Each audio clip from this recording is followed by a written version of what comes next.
हे friends, welcome back. इस video के अंदर अदानी विल्मर के करेंट चार्ट पैटर्न और फाइनेंशियल्स के बारे में डिटेल में समझने वाले हैं कि स्विंग ट्रेडिंग और लॉन्ग टर्म के लिए खरीदना चाहिए, बेचना चाहिए या होल्ड करना चाहिए। फ्री में डीमैट अकाउंट ओपन करना चाहते हैं, लिंक नीचे डिस्क्रिप्शन पे है। साथ पाइए इस चैनल की तरफ से 50 रुपीज तक का स्टॉक बिल्कुल फ्री। तो चलिए सीखते हैं एक साथ। जैसे कि आप स्क्रीन पे देख पा रहे हैं, ये अदानी विल्मर का वन डे का चार्ट है। वन डे के चार्ट में ये एक बुल फ्लैग की तरह नीचे आने की कोशिश किया था, जो एक बिग बेयर वेज भी है, जहां पे इसने दो स्पाइक तो ऑलरेडी क्रिएट कर लिया है और करेंटली 3 स्पाइक क्रिएट करने की फिराद में है।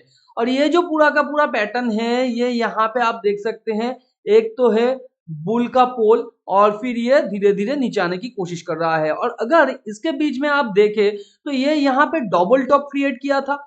उसके बाद ये और एक बेयर वेज की तरह नीचे आने की कोशिश किया है, जहां पे 1 स्पाइक, 2 स्पाइक, 3 स्पाइक के बाद इसने अपने बेयर वेज को कंप्लीट कर लिया है। और फर्स्ट टाइम इस मूव के थ्रू इसने बेयर चैनल को तोड़ा है। तोड़ने के बाद थोड़ा सा इसने पुल बैक किया है, वो भी एक बुल फ्लैग की तरह। तो यहाँ पे अगर आपने पोजीशन लिया होगा तो आपके लिए पोजीशन कहाँ बनता था, ये जो पॉइंट है यानी ये जो लेग है इसके आसपास, या ये जब रिवर्स करने की कोशिश कर रहा था, क्योंकि ये भी एक वेज बुल फ्लैग का पैटर्न है।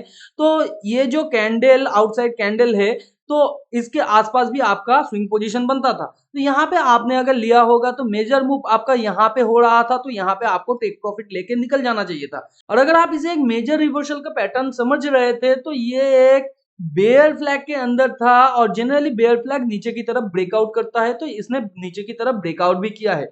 और नीचे की तरफ ब्रेकआउट करने के बाद करेंटली आप यहाँ पे देख सकते हैं इसका जो करंट फॉर्मेशन है, यानी जिस तरीके से ये नीचे आ रहा है वो एक बेयर चैनल की तरह। बेयर चैनल हालांकि स्ट्रांग है, मगर इसका बार जो है वो बहुत ही छोटा है। तो यहाँ पे हम लोगों को ये समझना चाहिए इसके देख के कि ये डबल बॉटम क्रिएट करने की फिराद में है, क्योंकि जनरली एक वेज के बाद डबल बॉटम क्रिएट होता है, फिर वो ऊपर जाने की कोशिश करता है, पिछले टाइम स्विंग हाई को तोड़ के यहाँ पे जाके थोड़ा सा सस्टेन करने के बाद फिर ऊपर जाने की कोशिश करता है।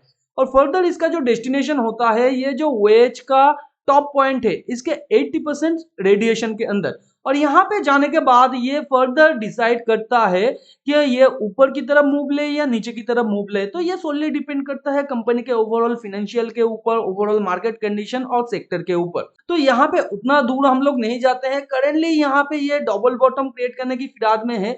तो अगर आपके पास स्विंग ट्रेडिंग पोजीशन था और इस पॉइंट से अगर आप नहीं निकले होंगे, तो करेंटली आपके लिए जो स्टॉप लॉस बनता था वो है ये स्विंग पॉइंट के नीचे, यानी 354 के आसपास, या उससे भी पहले का जो स्टॉप लॉस है ये कैंडल के नीचे। तो यहाँ पे इस पॉइंट पे वो स्टॉप लॉस भी हिट हो गया होगा। और करेंटली ये एक बेयर चैनल के थ्रू आ रहा है। तो यहाँ पे नया अगर आप पोजीशन बनाना चाहते हैं तो किस तरीके से आप पोजीशन बना सकते हैं, देखिए।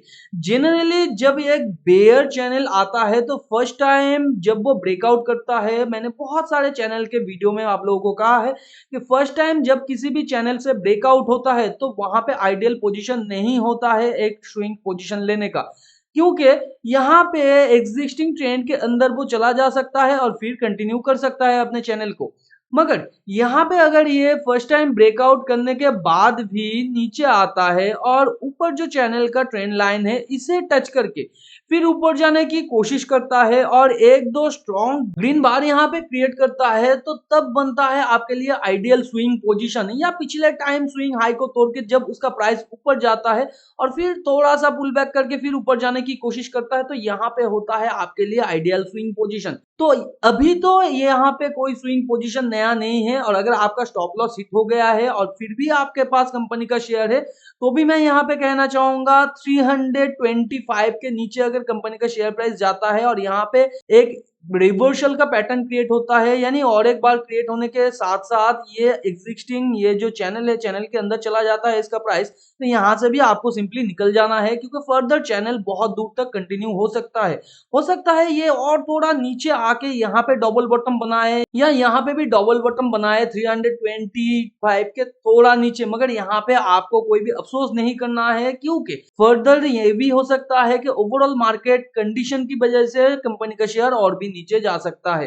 और कंपनी का फाइनेंशियल भी बहुत अच्छा नहीं कर रहा है, वो आगे हम लोग बात करेंगे। तो यहाँ पे अगर आपके पास स्विंग ट्रेडिंग पोजीशन नहीं है करेंटली, तो करेंटली आप ट्रेड मत कीजिए। जिस तरीके से मैंने कहा है, पहले चैनल को ब्रेक करने दीजिए, फिर थोड़ा सा पुल बैक करने दीजिए, फिर ऊपर ये पिछले टाइम स्विंग हाई को तोड़ के ऊपर जाने दीजिए और यहाँ से थोड़ा सा पुल बैक करके फिर जब ये ऊपर जाएगा तब आइडियल बनेगा आपके लिए स्विंग पोजीशन। अगर आप लॉन्ग टर्म के लिए पोजीशन बनाना चाहते हैं तो क्वार्टर ऑन क्वार्टर रिजल्ट तो आपको जरूर देखना चाहिए। तो यहाँ पे कंपनी का 2 क्वार्टर से रेवेन्यू गिर रहा है, मगर ये भी ज्यादा कंसर्न की बात नहीं है। कंसर्न यहाँ पे ये है कंपनी के रेवेन्यू के साथ साथ ऑपरेटिंग प्रॉफिट और प्रॉफिट मार्जिन भी गिर रहा है। उसके साथ साथ इंटरेस्ट पेएबल यहाँ पे कंपनी मैनेज कर पा रहा है, मगर यहाँ पे जो कंपनी का प्रॉफिट है वो माइनस में चला गया है करेंट क्वार्टर में। तो देख सकते हैं ट्रेलिंग 12 मंथ में इसका रेवेन्यू गिर गया है। और अगर आप रेवेन्यू को यहाँ पे ज्यादा प्रेफरेंस नहीं देते हैं, ऑपरेटिंग प्रॉफिट और प्रॉफिट मार्जिन को देते हैं, तो यहाँ पे ऑपरेटिंग प्रॉफिट मार्जिन पिछले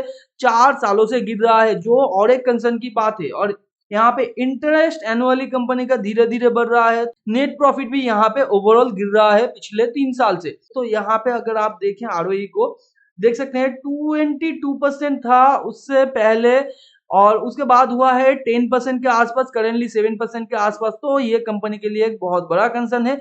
और इसके साथ साथ कंपनी का debt to equity company manage कर रहा है, तो ये कंपनी के लिए एक पॉजिटिव बात है। तो आने वाले टाइम पे कंपनी को अगर अपना शेयर का प्राइस एप्रिसिएशन करवाना है मार्केट में, तो यहाँ पे 3-4 चीजों में कंपनी को ध्यान देना पड़ेगा। पहला तो है आरओई। आरओई कब इंप्रूव होगा? जब कंपनी का रेवेन्यू बढ़ेगा और रेवेन्यू के साथ साथ कंपनी मैनेज करेगा अपने ऑपरेटिंग प्रॉफिट और ऑपरेटिंग प्रॉफिट मार्जिन को, और उसके साथ साथ अपना जो डेट है, डेट को भी कंट्रोल करेगा और अपने नेट प्रॉफिट को बढ़ाएगा। और जब ये सारा चीजें ठीक कर लेगा क्वार्टर ऑन क्वार्टर रिजल्ट में, तब ईयर ऑन ईयर का भी रिजल्ट ठीक हो जाएगा। तब बनेगा यहाँ पे आपके लिए एक लॉन्ग टर्म के लिए पोजीशन और आइडियल पोजीशन। क्योंकि नहीं तो लॉन्ग टर्म के लिए कंपनी का शेयर यहाँ पे कंसोलिडेशन फेज में रहेगा। मगर यहाँ पे अगर मेरा ओपिनियन आप पूछे तो मैं यही सिंपली कहूंगा, कंपनी पिछले 2-3 सालों से रेवेन्यू को तो बढ़ा पा रहा है, मगर यहाँ पे नेट प्रॉफिट और ऑपरेटिंग प्रॉफिट मार्जिन के अंदर प्रेशर है।